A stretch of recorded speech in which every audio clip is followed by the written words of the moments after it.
Imagine a world where schoolwork was organised through a Facebook group chat. This is a real possibility for our future educational system if we implement social media in the classroom. This presentation will explore the positive and negative aspects of using social media in the classroom, ultimately concluding why it should be placed on a higher platform within the educational curriculum. For the purpose of this task, we define social media as an online platform that enables users to share content or have the ability to participate in social networking within the classrooms, and a classroom as an educational space where educators can facilitate learning. In today's technology-based society, education through social media is becoming a continuously applicable concept. According to Cromie, Dutscherer, Pruitt and Verberg 2016, social media is a central aspect of the lives of everyone, especially children in today's technological culture. Brahimi and Saviret 2015 created a social network that provided students with access to all future lessons. Giving them this access allowed them to learn curricula before class at their own pace and wherever they felt most comfortable, and then use class as an application of their knowledge. This is also an excellent idea for when students are unwell and unable to attend class. Casey 2013 also expresses interest in the use of a social media platform called Ning. This network allowed students to share opinions, information, and ideas in an easily accessible and safe way. Casey 2013 noted that sometimes it's difficult to get discussion within the classroom, but with Ning, it created an accessible and never-ending educational discussion. Social media has the potential to enhance communication and solidify relationships in the classroom and beyond. It can allow introverted and extroverted students to participate wholly in curriculum-based activities, creating a sense of belonging and removing any exclusionary attitudes. This notion is supported by Abe and Jordan 2013, who believe that communication in social media can unite peers and remove the pressure to conform to expected social behaviours. Moreover, social media has the power to create appropriate relationships among educators and students. It can act as a driving force in nurturing a sense of camaraderie between educators and students, decreasing any sense of inferiority in the classroom, establishing equality, interest and engagement.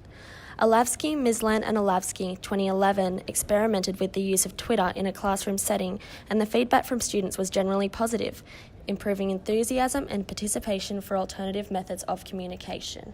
The New South Wales social media policy states that staff should not have contact with a student via social media, text message, email, or other electronic means without a valid context and written permission from parent or school principal. New South Wales Department of Education, 2018, page 13. From this quote, it is evident that there are many issues surrounding the idea of teachers being involved in a social media platform with their students. However, it is policies like the one above that create many access difficulties in the classroom.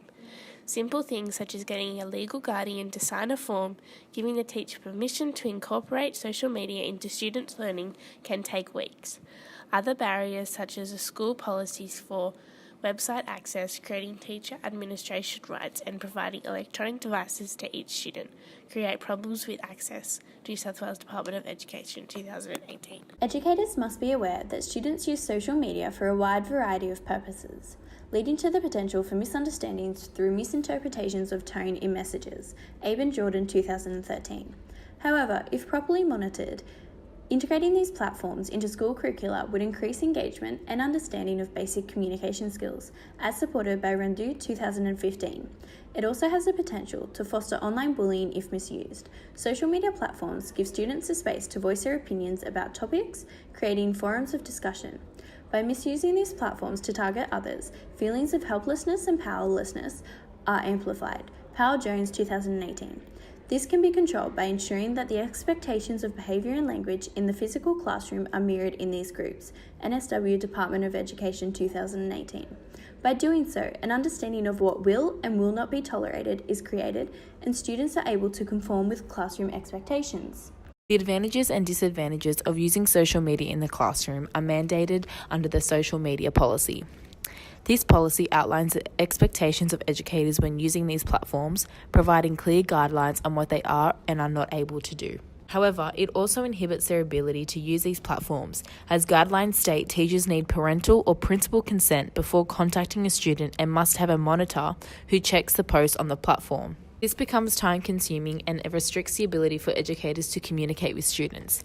Therefore, there is a role for social media in the classroom in terms of access to course content and communication with educators, but more needs to be done to successfully utilise these platforms.